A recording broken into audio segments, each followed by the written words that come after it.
안녕하세요. TV닥터 건강클리닉의 연비옥입니다. 안녕하세요. 김윤재입니다. 네, 고혈압이나 당뇨병, 이 비만 같은 생활습관의 영향을 많이 받는 병을 생활습관병이라고 하는데요. 그런데 제 생각에는 어깨 통증 같은 이런 증상들도 생활습관병에 속하는 게 아닐까 하는 생각이 들어요. 네, 맞습니다. 다양한 원인에 의해서 발생하는 어깨 통증은 생활 속에서 충분히 예방이 가능한데요. 많은 환자분들이 이런 증상을 경험하고 있음에도 불구하고 적극적인 치료를 이루어지지 않고 있기 때문에 관리가 제대로 안 되는 측면이 있습니다. 네, 그래서 오늘은 어깨 통증을 일으키는 질환들은 어떤 것들이 있는지, 그리고 또 어떻게 관리를 해줘야 되는지 자세히 알아보도록 하겠습니다. 먼저 함께해 주실 분 화면으로 소개해 드릴게요. 우리 몸의 여러 관절 중 가장 운동 범위가 넓은 관절인 어깨. 많이 사용하는 관절인 만큼 여러 가지 탈이 많은 관절이기도 하다.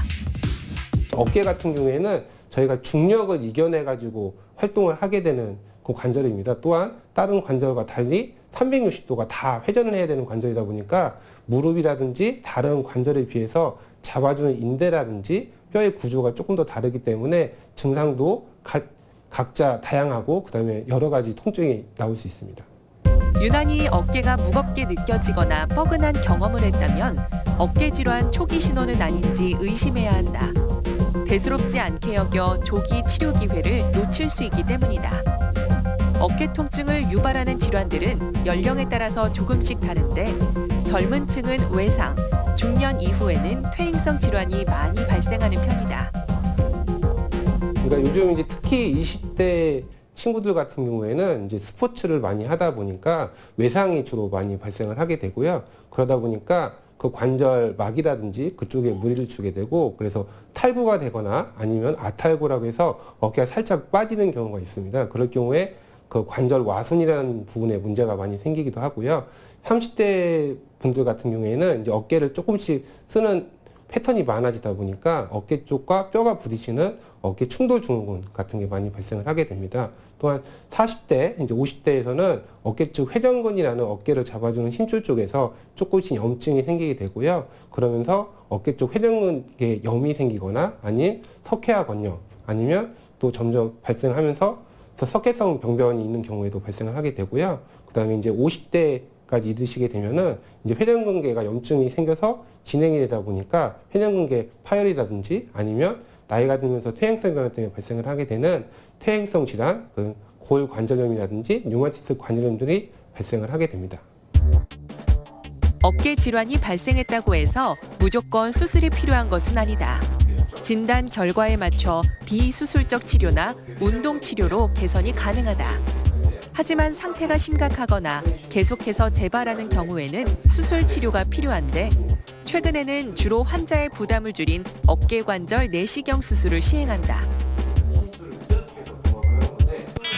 비교적 흔히 발생하고 그 원인이 습관이나 피로에 의한 것일 수도 있지만 4주 이상 지속되는 어깨 통증은 반드시 원인을 찾아야 하는데 오늘 TV닥터 건강클리닉에서는 정형외과 전문의 주영득 과장과 함께 누구나 한 번쯤 경험하는 어깨 통증에 대해 자세히 알아봅니다. 네, 양쪽에 무거운 돌덩이를 얹어놓은 것 같은 이런 묵직한 통증들 아마 한 번쯤 느껴보셨을 텐데요. 많은 분들이 이제 어깨 통증 때문에 고생하고 있긴 하지만 정확한 원인을 알고 계신 분들은 많지 않다고 합니다. 네, 최근 건강보험 심사평가원에서 어깨 질환에 대한 진료 추이를 한번 조사해봤는데요. 조사 결과 진료 인원이 2010년 170만 명에서 2014년 200만 명으로 5년 사이에 20%가량 증가했다고 합니다. 이렇게 많이 앓고 있는 질환인데 제대로 네. 치료가 되고 있지 않는 게 참 놀랍네요. 네, 맞습니다. 그래서 오늘은 내 어깨 통증의 원인은 무엇인지 그리고 어떻게 하면 이 어깨 통증에서 좀 탈출할 수 있을지 자세히 알아보겠습니다. 화면에서 소개해드렸던 주영득 과장과 함께하고 있습니다. 과장님 어서 오세요. 네, 반갑습니다. 네, 안녕하세요. 저도 이제 사실은 어깨가 좀 가볍진 않습니다. 약간 통증이 있기도 하고 콕콕 쑤시기도 하고 그러는데 어깨 통증을 호소하는 환자분들 많죠? 어떻습니까?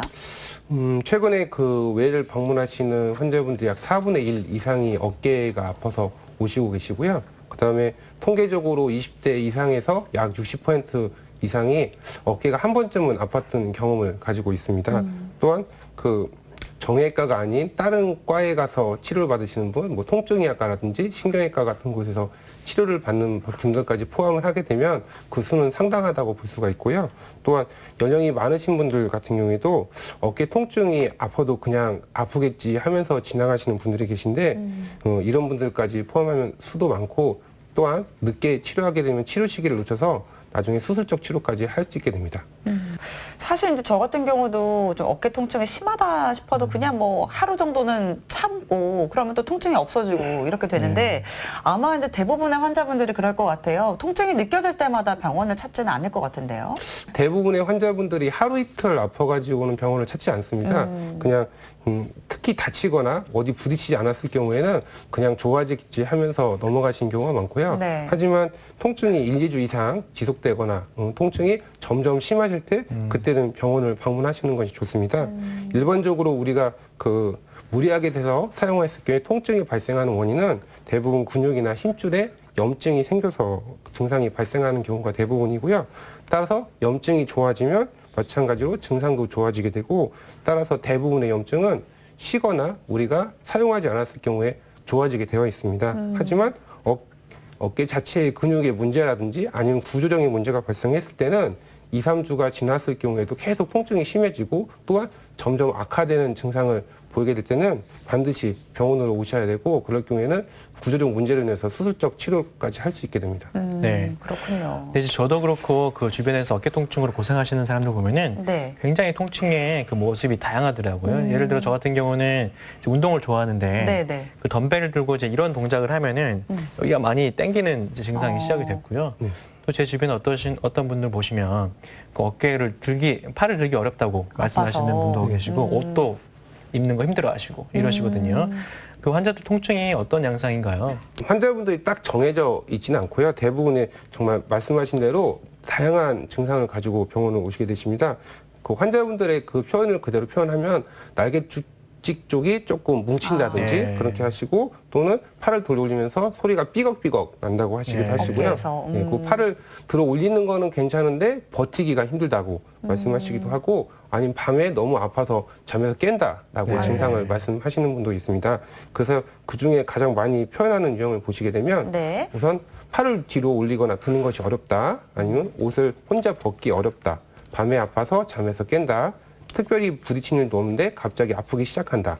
또 어깨를 움직일 때 뚝뚝 소리가 난다. 갑자기 열나는 것처럼 화끈거리는 증상을 보이기도 합니다. 지금 이제 어깨 통증의 유형들을 살펴봤는데 그럼 이런 통증들이 느껴지는 건 다 어쨌든 어깨에 뭔가 문제가 있어서 생기는 증상들인가요? 그러니까 그 대부분의 경우는 어깨에 큰 문제가 없어도 그런 증상이 일시적으로 발생을 할 수는 있고요. 네. 근데 어깨 구조 자체가 여러 가지 근육과 힘줄 또한 인대도 이루어졌기 때문에 어느 원인인 건지 확실히 찾아서 그래서 그 검사하거나 또는 체크를 해보게 됩니다. 네. 우리 몸에서는 가장 크게 문제가 되는 부분은 사실은 뼈하고 근육이 연결되는 힘줄 있는 부분에서 가장 문제가 발생을 하게 되는데요. 네. 일반적으로 힘줄의 정의는 뼈하고 근육이 연결되는 부분이고 우리가 흔히 얘기하는 인대라는 부분은 뼈하고 뼈를 연결시키는 부분을 인대라고 합니다. 하지만 뼈하고 근육은 기본적으로 구조가 다르기 때문에 이 부딪히는 부분, 힘줄에서는 문제가 많이 발생을 할 수 있게 되고요. 네. 근육이라든지 뼈 같은 경우에는 특별히 다치거나 외상이 있었을 경우에 그 증상이 발생하게 되지만 그러지 않고 갑작스럽게 발생하는 경우에는 대부분은 힘줄에서 그 문제가 발생한다고 보시게 됩니다. 그래서 어깨 쪽을 그 통증의 위치를 보시게 되면 그림에서처럼 어깨 근육 자체가 어깨 뼈의 여러 부분에 붙어 있기 때문에 가장 많이 호소하시는 부분은 사실 그 뼈와 그다음에 목에 있는 뼈와 이 어깨에 연결되는 부분에서 주변 부분의 근육들에서 통증이 나오게 되고요. 여기 말씀드리는 아까 말씀드렸다시피 힘줄 쪽이 붙어 있는 부분이 이쪽과 그다음에 네. 위에 있는 부분에서 통증을 가장 많이 호소하시고요. 오로지 어깨 자체의 문제로 많이 증상이 나오시는 경우에는 이 어깨 쪽 측면에서 봤을 때 이쪽 부분에서 통증을 발생을 하시게 됩니다. 네. 그리고 어깨가 굉장히 그 큰 관절 범위가 넓은 그 관절이잖아요. 네. 그러다 보니까 이게 통증의 원인이 되기도 한다고요. 기본적으로 그 다른 관절하고 다르게 어깨 쪽은 360도가 다 돌아가는 관절이거든요. 네. 그렇죠. 우리 몸에서 360도가 돌아가는 관절은 어깨밖에 없습니다. 따라서 다른 관절에 비해서 여러 가지 근육이라든지 또는 힘줄, 인대들이 하는 역할들이 각자 상호 차이가 나는 부분들이 있습니다. 네. 그래서 먼저 어깨 쪽의 그 위치와 그다음에 어깨 그 구조에 대해서 먼저 보시게 되면은 어깨뼈는 그 빗장뼈, 우리 흔히 말하는 쇄골뼈라고 부르는 부분이 있고요. 그다음에 어깨를 잡아주고 있는 어깨뼈, 또한 팔을 잡아주는 상완골, 위팔뼈의 세 가지 뼈대를 기본 축으로 이루고 있습니다. 또한 아까 말씀드린 것처럼 이 뼈와 뼈를 연결시켜주는 이 부분은 인대로 구성이 되어 있고요. 네. 역시 그림에서 보다시피 여러 가지 인대들이 잘 잡아주고 있습니다.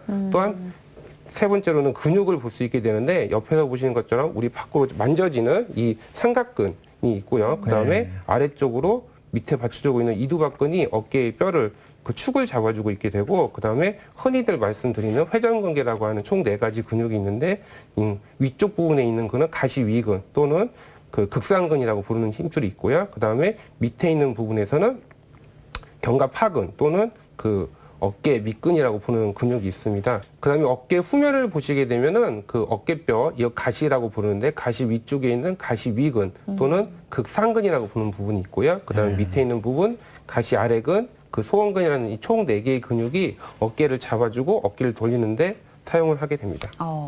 이게 이제 아무래도 360도 돌아가는 관절이라서 그런지 굉장히 보기에도 복잡해 보이는데, 네. 그래서 좀 다양한 질환들이 많이 발생할 수 있을 것 같습니다. 어떤 질환들이 발생할 수 있는지 먼저 설명해 주실까요?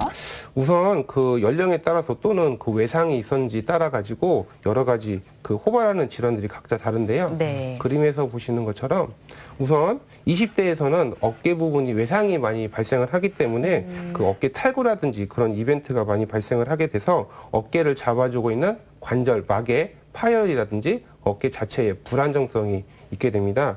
또한 30대부터는 외상보다는 그 이제 점점 사용을 하게 되면서 그쪽 부분에 이제 심줄이라든지 뼈하고 뼈가 충돌하게 되는 어깨 충돌 증후군 같은 질환들이 점점 발생을 하게 되고요. 네. 40대부터는 조금 구조적인 문제로 파고들게 되는 회전근개 부분 파열이라든지 석회화 건염 또는 유착성 관절 양염 등이 발생을 하게 되고, 50대 이상에서는 이제 부분 파열이 더 진행이 돼서 완전 파열이 되는 회전근개 파열과 류마티스성 관절염 또 골관절염 등이 발생을 하게 됩니다. 네.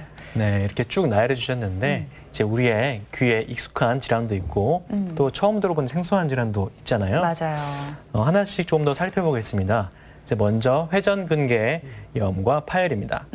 앞서 잠시 설명해 주셨는데 회전근개가 어딘가요?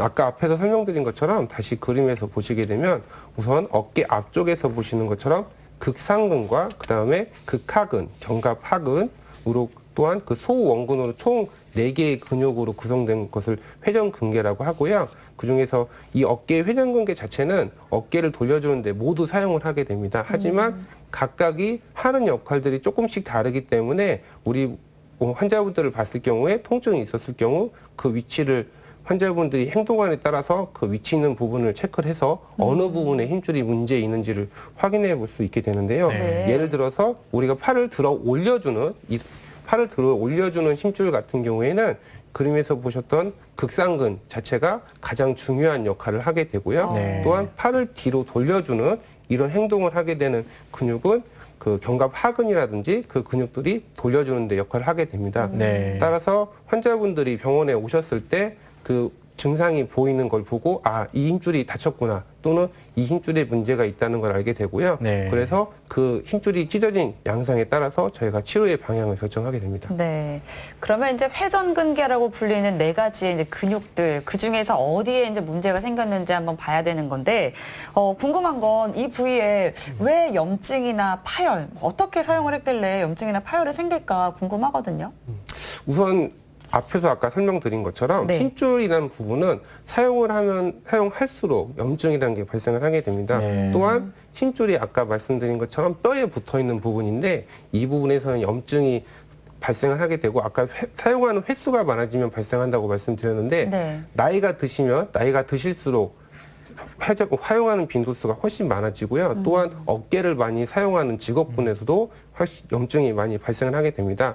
일반적인 염증은 사용했을 때 쉬어주면 다시 좋아지는 면이 있지만 이 횟수가 반복이 되면 점 심줄의 그 질이 떨어지게 되고 또한 심줄로 가는 그 혈액 자체가 약해지기 때문에 결국은 심줄이 부분 파열이 되게 되고요. 그래서 어깨 쪽에 계속 염증이 발생을 하게 되면 거기에 이제 염증 물질이 쌓이게 되는데요. 이 염증 물질이 점점 근육을 악화시키게 됩니다. 그래서 네. 결국에는 파열이라는 증상까지 나오게 되고요. 네. 쉽게 표현을 하면은 저희가 더러워진 빨래를 처음에 빨았을 경우에는 다시 새 것처럼 깨끗이 되지만 그쵸. 저희가 계속 빨래를 하게 되면은 그쪽에 있는 얼룩도 지워지지 않고 그쵸. 네. 결국에는 빨래 자체가 해져가지고 점점 찢어지게 되는 거거든요. 네. 그와 같은 현상으로 보시면 되겠습니다. 그렇군요. 네, 그럼 이제 이 힘줄이 파열이 되면 어떤 증상이 굉장히 심한가요? 그게 환자분마다 다 증상에는 차이가 있는데요. 네. 그림에서처럼 그 팔을 들리거나 멀리 뻗을 때 통증이 발생을 하기도 하고요. 등 쪽이나 목 부위, 팔꿈치까지 통증이 뻗는 증상이 발생을 하게 됩니다. 또한 일어서면 감소하고 누우면 악화되는 증상이 있어서 주무시거나 할 때 증상이 심해지는 야간통이라는 증상을 많이 발생하시게 되고요. 네. 어깨를 움직일 때 잘 움직이지 않거나 아니면 뚝 하는 소리가 나거나 증상을 야기시키게 됩니다. 네. 하지만 천천히 진행됐을 경우에는 이런 증상보다는 단지 무겁다는 증상만으로 오시기도 합니다. 네. MRI 검사를 통해서도 또 자세하게 알 수 있다고 하는데요. 그림 보면서 더 설명 들어볼까요? 아까 말씀드린 것처럼 회전근에 염증이 있거나 했었을 경우에 아니 또는 정상적인 회전근개 같은 경우에는 MRI에서 보시는 것처럼 이게 아까 말씀드렸던 극상근이라는 그 부분인데요. 네. 이쪽 부분에 힘줄이 정상적인 MRI에서는 검은색으로 표현되는 건 정상인데 네. 저희가 힘줄이 파열되거나 했을 경우에는 MRI상에서는 하얀색으로 비치게 됩니다. 그래서 이 중간 부분에 보시면 이게 끊어져 가지고 시작했던 부분이 여기인데 이만큼 네. 찢어서 올라가게 된 거고요. 이럴 경우에는 방치하게 됐을 때 점점 이 힘줄이 뒤쪽으로 밀려나서 결국엔 수술도 힘들어지기 때문에 이런 경우에는 바로 수술적 치료를 시행을 하게 됩니다. 그러면 이런 경우는 빠르게 좀 치료를 해야 될 것 같은데요. 치료는 어렵진 않을까 싶습니다. 우선은 파열된 양상에 따라서 치료하는 그 형태가 바뀌게 되는데요. 파열된 것도 그 사이즈에 따라가서 좀 차이가 있습니다. 네. 일반적으로 저희가 1cm 이하로 찢어졌을 경우에는 소형이라고 표현을 하고요. 1에서 3cm 정도까지는 중형, 그 다음에 3cm 이상은 대형 파열이라고 하고 5cm 이상 벌었을 때는 광범위 파열이라고 합니다. 처음에 조금 찢어졌을 때 이런 소형 같은 경우에 점점 방치를 하게 되면은 중형으로 진행을 하게 되고요. 또한 뒤쪽에서 보시는 것처럼 이쪽 부분의 근육들이 점점 퇴행성 변화가 돼서 딸려 들어가게 됩니다. 이럴 경우에는 저희가 수술적 치료를 하게 되고요. 소형, 중형 또는 대형 같은 경우에는 그림에서 보시는 것처럼 어깨 관절경을 이용해서 그쪽에 환자분들한테는 내시경이라고도 표현을 하거든요. 네. 그래서 그 레이저 같은 부분으로 찢어졌던 힘줄 있는 부분을 어느 정도 다듬어 주고 그다음에 이 뼈 있는 부분에 나사를 고정을 해서 이 안에서 실이 나오게 되는데 그 실로 찢어진 힘줄 있는 부분을 봉합을 해서 다시 이렇게 꼬매주는 수술을 하게 됩니다. 이 앞에 있는 부분은 소형 1cm 네. 이상 이하 됐을 경우에 발생하는 부분이고 이거는 중간형포 사이즈는 지금 3에서 5cm 정도 찢어진 부분인데요. 여기까지는 회전근개 수술을 관절경으로 이용해서 할 수 있습니다. 네. 하지만 이쪽 뒤쪽에서 보시는 것처럼 인대 자체가 힘줄 자체가 뒤쪽으로 밀려서 5cm 이상 벌었을 때는 이 힘줄 자체가 여기까지 당겨오지 않기 때문에 이런 경우에는 인공관절 수술을 시행을 하게 됩니다. 네, 이번에 알아볼 질환은 충돌증후군입니다.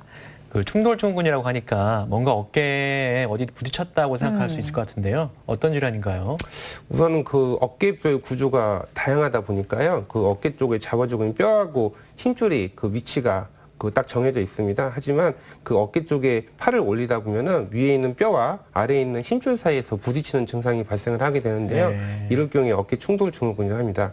그림에서 보시는 것처럼 그 위에 있는 뼈, 이 견봉 돌기라고 하는 뼈인데요. 이 뼈와 아까 말씀드린 것처럼 극상근, 이 힘줄 있는 부분에 충격을 흡수해주는 점액이라는 낭이라는 성분이 있는데 이쪽 부분에 염증이 생기거나 우리가 팔을 들어 올리면 이쪽 부분에서 부딪히게 되는데 이럴 경우에 그 충돌 증후군이라고 얘기를 합니다. 네. 그러면 이 충돌 증후군 진단과 치료는 어떻게 이루어질까요? 기본적으로 우선 환자분이 오시면 저희가 그 충돌할 수 있는 그 테스트를 하거든요. 네. 팔을 들어 올리거나 또는 팔을 꺾은 상태에서 움직여보는 증상들을 표현을 하는데 그 혼자 자가 진단도 조금 해볼 수는 있습니다. 저희가 팔을 들어 올려서 안쪽으로 돌린 상태에서 위로 올렸을 때 이쪽 중간 부분에 통증이 나오거나 또는 우리가 스트레칭을 많이 하듯이 이쪽을 쭉 당겼을 때 네. 다른 근육 쪽이 아닌 위에 있는 부분에 통증이 나왔을 경우에는 우리가 그 충돌 증후군을 의심해 볼 수 있고 이럴 경우에 병원에 오시면 되고요.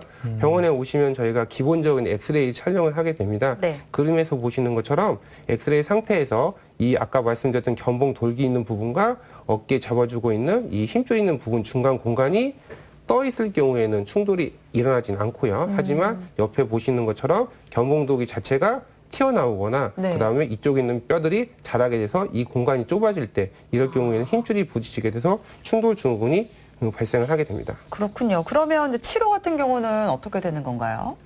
우선 기본적으로는 그 염증이 있기 때문에 그 염증 있는 부분을 약물 치료라든지 아니면 주사 치료를 해가지고 따라가게 되고요. 하지만 뼈가 너무 많이 자라서 그 힘줄을 계속 부딪히게 되면은 네. 최종적으로는 힘줄이 끊어지게 됩니다. 아. 그럴 경우에는 환자분들이 처음에 오셨던 증상 자체는 충돌 증후군으로 오셨다가 나중에는 회전근개 파열로 해가지고 수술을 하게 되고요. 그럴 경우에는 저희가 수술을 할 때 회전근개를 봉합을 하면서 그 견봉 돌기 있는 부분을 깎아주는 견봉 성형술이라는 걸 하거든요. 네. 그래서 그 뼈 있는 부분을 깎아줘서 나중에 부딪히게 않게끔 해줍니다. 환자분들께서 가끔 물어보시는 질문이 그럼 네. 뼈가 다시 자라는 거 아니냐고 말씀을 하시는데 깎더라도 또 어, 자라면 어떡하냐. 그거는 네. 환자분이 평생 사실 동안 자라는 거는 사실 한 1, 2mm밖에 안 되기 때문에 크게 걱정은 안 하셔도 됩니다. 그렇군요. 네, 다음은 석회화 건염입니다. 이제 석회화라고 하면은 뭔가 돌처럼 딱딱하게 굳어진다라는 뜻이잖아요. 네. 맞나요?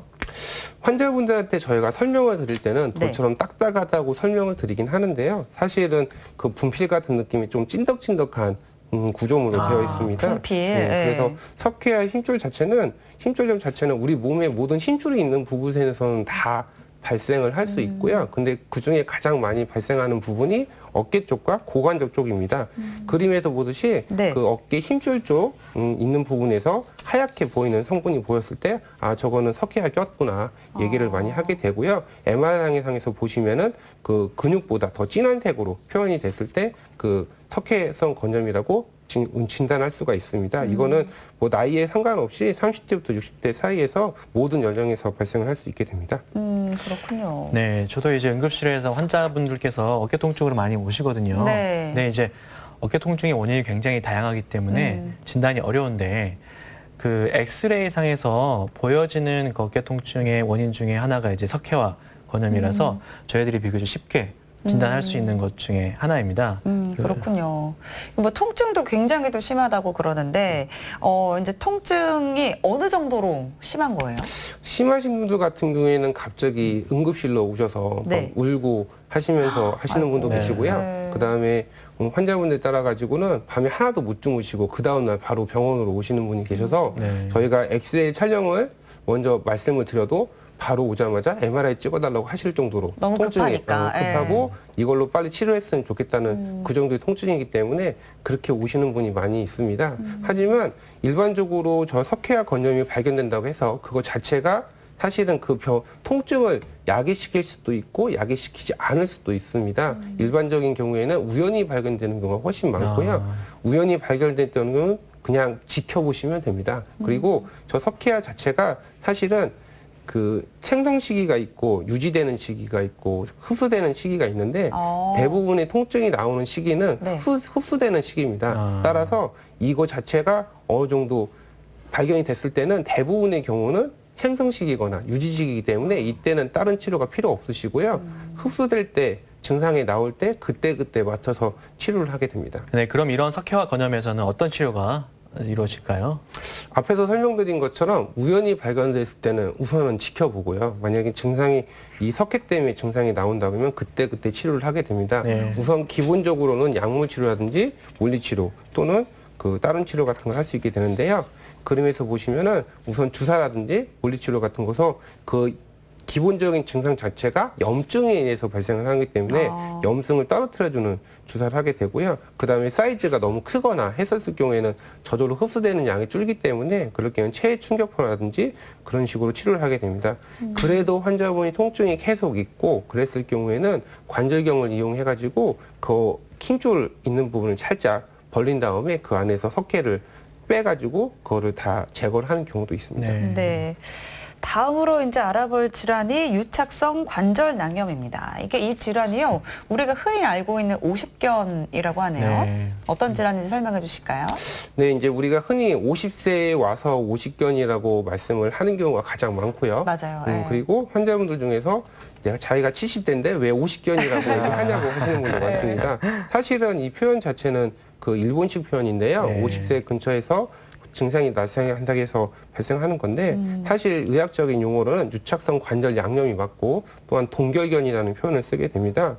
우리 어깨 자체는 어깨가 빠지지 말라고 관절낭이라는 부분이 꽉 잡아주고 있는데요. 그 관절낭이라는 부분이 염증이 계속 반복이 되고 하게 되면은 점점 그림에서처럼 쪼그라들게 됩니다. 쪼그라들게 되면 말씀드렸던 것처럼 360도로 돌려야 되는 관절이 있는 부분이 360도가 돌아가지 않게 되고요. 그럴 경우에는 어깨가 삐그덕삐그덕 하면서 이쪽 부분에 운동이 제한이 발생하게 됩니다.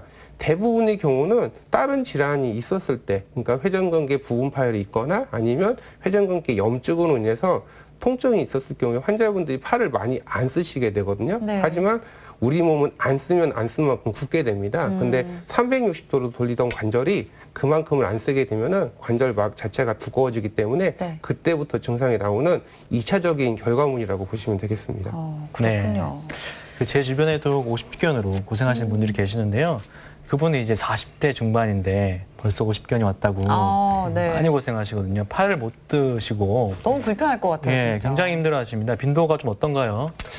생각보다 많으시고요. 나이가 굳이 많지 않더라도 환자분들께서 오시는 경우가 많습니다.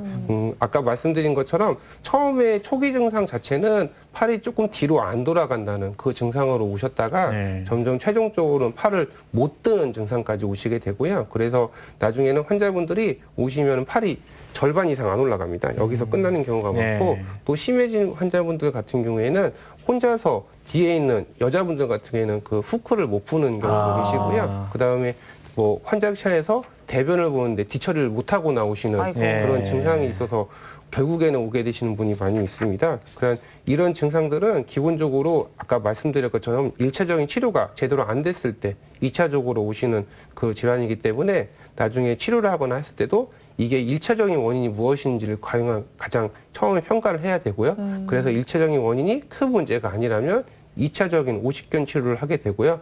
만약에 1차적인 원인이 큰 문제라면 그 1차적인 문제와 동반해서 2차적인 오십견 치료를 하게 됩니다. 예. 네.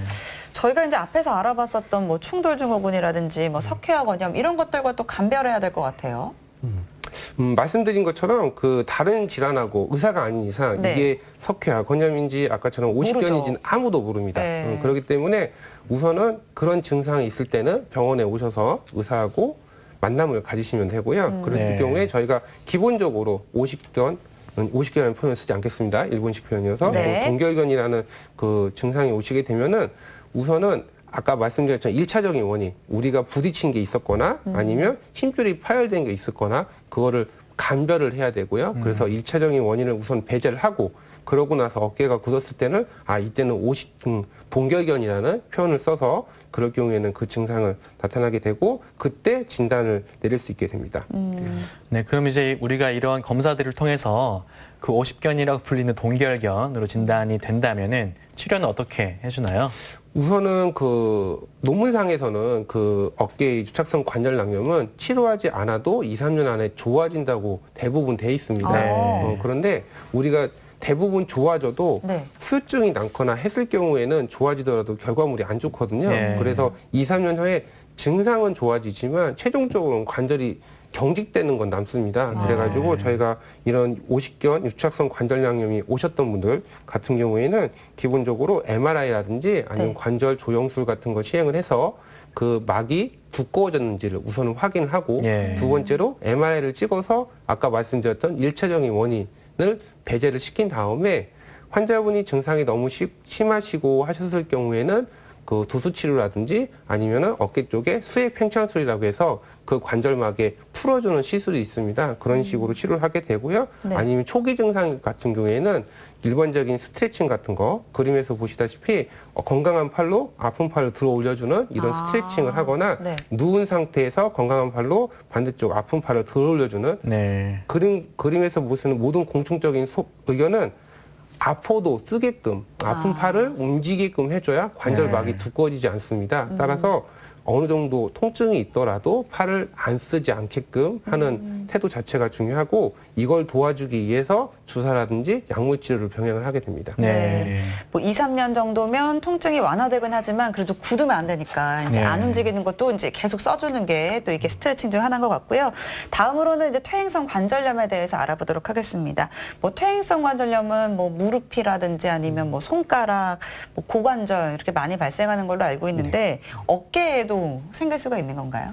우리 몸은 다 뼈하고 연결이 돼 있다 보니까 네. 모든 부분은 관절로 돼 있습니다. 이제 관절염 자체는 기본적으로 퇴행성 변화를 동반을 하기 때문에 사용하는 빈도수에 따라서 퇴행성 관절염이 진행이 될 수 있고요. 그리고 우리가 가장 많이 쓰는 부분은 사실은 걸어야 되기 때문에 네. 무릎을 많이 쓰시다 보니까 그쵸. 무릎 관절염이라는 걸 가장 많이 듣게 되고요. 네. 그다음에 당연히 어깨를 많이 쓰시는 사람들에서는 어깨 퇴행성 관절염이 많이 발생을 할 수 있게 됩니다. 하지만 빈도수는 우리가 사용하는 빈도에 맞춰서 아까 말씀드린 것처럼 무릎이라든지 손을 많이 사용하시니까 손이라든지 그쪽에서 많이 발생을 하게 되고요. 네. 어깨 쪽은 조금 작지만 그래도 빈도수가 적지는 않은 편입니다. 그리고 그 회전근개 파열 아까도 말씀드린 것처럼 5cm 이상 쭉 밀려갔을 경우에는 그 극상근 자체가 어깨뼈를 눌러주는 역할을 합니다. 근데 그 역할을 못 해주기 때문에 지금 그림에서 보시는 것처럼 이 위에 있는 극상근이라는 부분이 여기 꺾여 있는 부분에서 존재하는 부분이거든요. 네. 근데 이게 끊어지게 되면은 이게 이 어깨뼈를 못 눌러주기 때문에 여기 있는 뼈와 위에 있는 견봉돌기라는 부분이 부딪히게 되면서 이쪽 관절이 좁아지게 되고 퇴행성 관절염이라는 건 말 그대로 관절이 좁아지는 거거든요. 그래가지고 나중에는 이쪽 부분의 그 어깨 부분을 못 쓰게 됩니다. 그렇군요. 네, 모든 퇴행성 관절염이 그렇지만 그 어깨에 발생하는 퇴행성 관절염도 심각하게 진행하기 전까지는 별다른 증상이 없을 수 있나요? 그게 그 퇴행성 변화라는 게 말 그대로 나이가 드시면서 아주 시간이 천천히 흘러서 진행되는 부분이라서 갑작스럽게 환자분이 탈구화되거나 그런 외상이 없었을 경우에는 그 회전근 파열 자체로 인해서 증상이 심하지 않은 경우가 많습니다. 예. 특히 우리가 70대 이상, 80대 되셨던 할머니들이나 그 어르신들을 사진을 어깨가 아파서 찍었을 경우에 어깨 쪽 한 3분의 1 이상은 이 회전근 파열이 가능성이 높으시거든요. 예. 그런 분들도 팔은 다 쓰십니다. 그게 진행이 천천히 되기 때문에 그런 거고요. 하지만 우리가 이제 의심할 수 있는 부분들은 그 증상도 보이다가 어느 순간 갑자기 팔을 못 올리시는 예. 경우가 있고요. 그다음에 어깨를 들어 올릴 때 뼈하고 부딪히기 때문에 움직이면 이제 소리가 납니다. 소리가 나시면서 안 아프시면 크게 문제가 없는데요. 네. 소리가 나시면서 아프시면 그때는 문제가 있는 겁니다. 네. 그래서 그런 경우에는 병원 와서 검사를 해보시는 게 좋습니다. 그렇군요. 이제 우리가 좀 익숙하게 알고 있던 관절염은 사실 퇴행성 관절염인데요. 그런데 감염성 관절염도 종종 이제 발생한다고 합니다. 어떤 건지 설명해 주실까요? 우리가 모든 관절들은 다 그 염증에 취약하거든요. 네. 대표적인 관절이 무릎 쪽이 많이 취약한 부분이 있고요. 네. 왜냐하면 무릎 자체가 연세가 많이 드시다 보니까 뼈 주사라든지 연고 주사 같은 주사가 많이 맞게 되고 환자분들이 침도 많이 맞으시다 보니까 가끔씩 그쪽으로 해가지고 밖에 있는 균이 안쪽으로 들어가는 경우가 있습니다. 그런 경우에 그 염증이 생기게 되고 마찬가지로 어깨 쪽에도 주사를 많이 맞기 때문에 어깨 쪽에도 염증이 생길 수가 있습니다. 대부분의 염증이 생기거나 그럴 경우에는 우리가 어디 부딪힌 것처럼 빨갛게 올라오거나 쉽게 말해서 부딪히지도 않았는데 어깨 주변이 빨갛거나 아니면 내가 감기에 걸리지도 않았는데 갑자기 몸에서 열이 나다든지 그런 증상이 발생을 할 수 있고요. 그래서 어깨를 만졌을 때 항상 저희가 비교하는 게 반대쪽 어깨, 안 아픈 어깨와 같이 만졌을 때 네. 온도 차이가 나는 경우, 그럴 경우에는 그쪽에 문제가 있는 거고요. 그럴 경우에는 밖에는 아무 표현이 되지 않지만 안쪽에 관절에서 그 농 같은 게 쌓이는 겁니다. 이런 경우에는 빨리 오셔서 초창기에는 항생제로 어느 정도 커버가 되지만 이게 항생제로 못 잡았을 경우에는 관절이 망가지거든요. 네. 그럴 때는 관절이 망가지기 전에 안쪽에 아까 말씀드렸던 관절경으로 다시 그쪽 부분 세척술 같은 거 시행을 하게 되고요. 그럴 경우에는 증상이 좋아질 수 있는데 아까 말씀드린 것처럼 열이 나거나 빨갛게 부풀어 오르거나 뜨끈뜨끈하거나 증상이 있으면 병원에 빨리 오셔야 됩니다. 네. 보통 우리가 이제 어깨 통증은 목 디스크와 좀 관련이 있지 않나요? 환자분들이 가장 많이 오시는 경우죠. 그게 사실은 네. 그 목 쪽에 아프신지, 왜냐하면 어깨가 아픈지 목이 아픈지 의사가 아닌 이상은 판단하기가 몰라요. 어렵죠. 네. 그리고 어깨 쪽에 아프시다고 해도 환자분들이 처음에 오실 때 모습을 보면 어느 정도 판별이 됩니다. 네. 대부분의 환자분들이 이렇게 오시지 않거든요.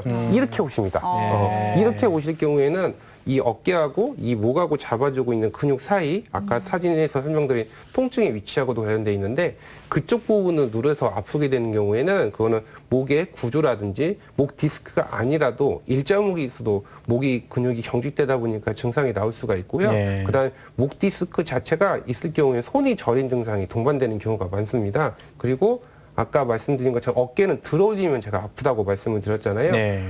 목 디스크로 인한 증상은 팔을 거꾸로 올리면 증상이 좋아집니다. 이거는 어깨 쪽에 그 목 쪽에 나가는 신경이 있는데 그 신경은 팔을 들어주면 넓어지거든요. 그래서 목 디스크로 인한 증상이 오게 되면은 거꾸로 이러고 오시고요. 어깨가 아프시다고 오시면 아까 말씀드린 이렇게 오십니다. 예. 그래서 환자분이 처음에 외래를 오셨을 때 모양에 따라 가지고 아 저분은 목 때문에 그러신 건지 아니면 어깨 때문에 그러신 건지 보게 되고요. 마찬가지로 그래서 어깨 쪽을 저희가 아프다고 오셔도 기본적으로 목 사진을 같이 찍습니다. 예. 그래서 일자목이 있는지 목이 괜찮은지를 확인하고 아 그럼 이거는 오로지 어깨 쪽에서 온 거다. 그리고 아까 말씀드렸던 팔을 올려주는 동작들을 테스트를 해본 다음에 그 동작에서 특별한 문제가 없으시면 목 쪽으로 넘어가고요. 만약에 네. 팔을 올려줄 때 소리가 나면서 아프시다든지 아니면 야간통이라고 했던 밤에 아픈 증상이 있으시면은 그때는 어깨 쪽에 대해서 접근을 하게 됩니다. 예. 그리고 아까 가장 많은 손상 중에 하나가 그 힘줄이 파열되는 것이었잖아요. 이 힘줄이 파열되면은 팔을 아예 못 올리는 건가요?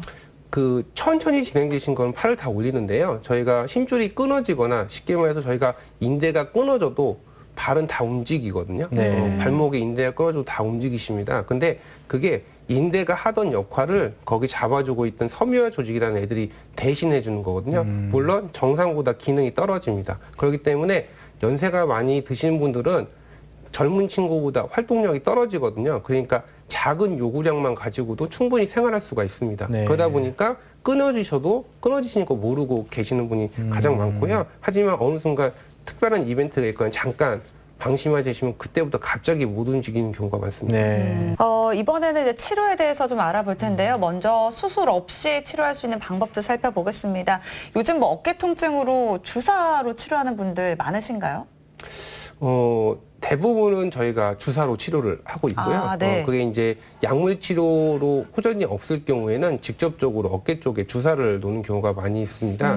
근데 아까도 말씀드렸다시피 어깨 쪽에는 인대도 많고 그다음에 근육도 많기 때문에 각각의 힘줄이 그 염증이 있는 거에 따라 가지고 주사 놓는 위치가 달라지거든요. 가장 흔히 많이 발생하는 부분은 아까 말씀드린 것처럼 뒤로 돌릴 때 증상이 많이 오시는 분들이 계시기 때문에 네. 이럴 때는 앞에서 잡아주고 있는 힘줄, 아까 견갑하근이라고 불렀던 회전근개 그 근육이 앞쪽을 잡아주고 있고요. 그 사이에 이두박근이라는 힘줄, 아까도 말씀드렸던 그 힘줄이 사이에서 지나가게 됩니다. 그 힘줄 있는 부분이 쪼여지니까 이쪽 부분을 만지면 많이 아프시거든요. 그런 경우에는 이쪽 앞부분에다 주사를 많이 놓기도 하고요. 그러면 돌아가는 증상이 많이 좋아지시고요. 그 다음에 두 번째는 극상근이라는 아까 어깨 충돌 증후군이라든지 아니면 회전근개 염증이 있을 경우에는 그럴 경우에는 이 바깥쪽에서 네. 이 관절 안쪽으로 주사를 놔주게 됩니다. 그런 식으로 주사 치료를 많이 하고 일반적으로는 심하지 않은 증상 같은 경우에는 물리치료 같은 건 동반을 해서 치료를 하게 됩니다. 그 주사 치료가 그 효과가 좋은데 뭔가 자주 맞으면 안 좋을 것 같은 그런 생각이 그러니까요. 들죠. 주사 치료는 그 몇 회 정도가 적당할까요? 그게 이제 우선 환자분들이 무슨 주사를 맞았는지가 가장 중요한데요. 대부분은 자기가 무슨 주사 맞으신지 모르시거든요. 예, 아, 그리고 그렇죠. 환자분들 같은 경우에도 스테로이드 주사가 나쁜지는 압니다. 근데 예. 이 주사가 스테로이드 주사인지는 모릅니다. 예. 그래서 환자분들한테 제가 처음에 말씀을 드릴 때 보면은 저희 병원에 안 오셔도 다른 병원에서 만약에 주사를 맞게 되셨을 때 환자분이 주사 놓는 걸 보라고 말씀드리거든요. 그래서 색깔이 하얀지 투명한지를 보라고 말씀드리고 그다음에 두 번째는 가격이 얼마인지를 물어봅니다. 예. 가격이 스테로이드 주사는 싼 편이거든요. 일명 네. 우리가 뼈 주사라고 하는 스테로이드 주사는 주사 자체가 싸기 때문에 그거는 많이 비싸지 않고 하얀색입니다. 그래서 그걸 보시면 되고, 그리고 아까 말씀드린 투명한 주사 같은 경우에는 대부분 포도당이라든지 아니면 우리 증식 치료라고 할 때 쓰는 그 정도의 주사고, 예. 그다음에 이제 아주 투명한 게 있습니다. 그거는 환자분들한테 말씀드리고 놓는 연고 주사 같은 것도 있는데 그것도 마찬가지로 투명하거든요. 그런 주사들은 크게 맞아도 문제가 없고요. 그거는 뭐 몇 차례 반복된다고 해서 크게 문제는 없습니다. 하지만 우리가 일반적으로 문제가 있다고는 스테로이드 주사 같은 경우에는 논문상에서는 한 바이알, 우리가 이제 하나라고 표현하는 그걸로 맞았을 때 6회 이상까지는 몸에 크게 문제가 없다고 말씀을 예. 하고요. 그리고 그 이상 됐을 때는 몸에 문제가 생길 수 있다고 합니다. 따라서 6회 이상 맞으시는 거는 권유하지 않고요. 근데 네. 여기서 6회라는 거는 환자분이 온몸에 맞는 걸 다 표현하는 겁니다. 어깨에 맞는 게 6번이 아니라 무릎에도 맞을 수 있고 어깨도 맞을 수 있고 다 맞을 수 있잖아요. 네. 그렇기 때문에 그거를 토탈로 해서 말을 하는 거기 때문에 그거를 환자분이 체크를 하셔야 되고, 그래서 저는 환자분들한테 오셨을 때 말씀드리는 게 병원에 오실 더 주사를 맞으실 거면 한 병원에서 통일해서 맞으라고 말씀을 드리거든요. 네. 그래야 그 의사가 양을 조절을 해가지고 맞을 수 있기 때문에 그런 거고요. 그 다음에 일반적으로 아까 말씀드렸던 뭐 증식치료라든지 뭐 포도당 주사라든지 그런 주사들은 1, 2주 간격으로 한 3회에서 6회는 크게 무리는 없습니다. 그거는 맞으셔도 되고요. 그 다음에 그 퇴행성 관절염이 있을 때 맞는 연고 주사는 국가에서 6개월에 3주 또는 5주 맞는 주사를 추천을 하고 있어서 그 정도 맞는 건 전혀 지장이 없고, 연고주사 자체는 횟수 자체도 크게 문제는 없습니다. 그래서 국가에서 그거는 6개월마다만 보험을 해주고 그 후에는 보험을 안 해주기 때문에 환자분이 맞고 싶어도 못 맞고요. 그건 6개월 간격으로만 지켜서 맞으시면 됩니다. 네. 네, 그리고 앞에서 이제 동결견이라고 했던 유착성 관절낭염, 이걸로 이제 고생한 분들께서 받는 치료 중에 하나가 수압팽창술이라는 치료가 있던데 어떤 치료일까요? 그 관절낭이 쪼그라져 있잖아요. 그러면 이거는 정상은 넓은 상태이기 때문에 그 넓은 걸 만들어줘야 됩니다. 네. 근데 우리가 인위적으로 그거를 만들 수 있는 방법은 풍선에 물을 넣는 것처럼 그 막에 관절낭에다가 주사를 놔주는 거거든요.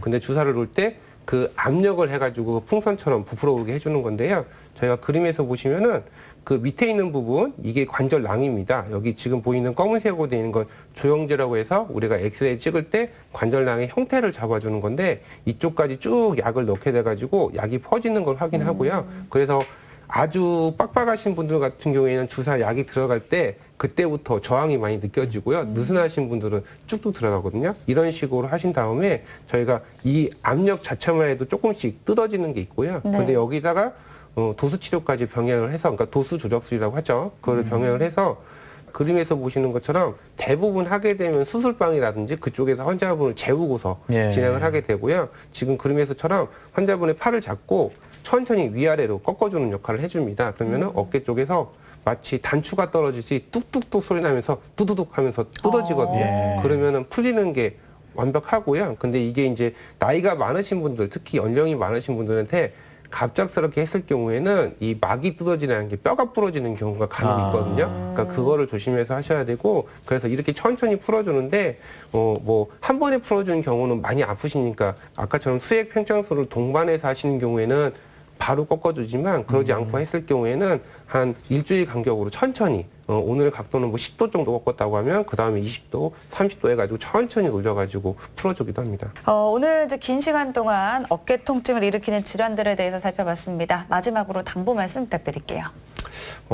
누구나 한 번쯤은 어깨 때문에 그 병원을 찾게 되고요. 그런 병원을 찾게 됐을 때 빨리 발견하고 했을 경우에는 우리가 요새 100세 시대라고 하잖아요. 100세 시대까지 평안하게 살 수 있습니다. 그래서 따라서 조기 발견해서 어깨 통증을 없이 100세까지 갈 수 있는 그 시대의 밑거름이 됐으면 좋겠습니다. 네, 오늘은 정말 어깨 통증에 대해서 속 시원히 궁금증을 해결해 봤습니다. 과장님 오늘 말씀 감사합니다.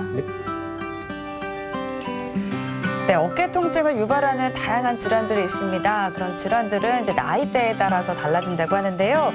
흔히 이제 20대에는 탈구로 많이 고생을 하고요. 그리고 50대에는 회전근개 파열이나 또 퇴행성 관절염으로 인한 통증이 많다고 합니다. 네, 어깨 통증이 발생하면은 우선 먼저 전문의와 상담을 하고 원인을 찾은 다음에 적극적인 치료를 하셔야지 어깨 건강을 찾을 수 있을 것 같습니다. 네, TV닥터 건강클리닉 오늘은 여기까지입니다. 저희는 다음 시간에 다시 찾아뵙겠습니다. 고맙습니다.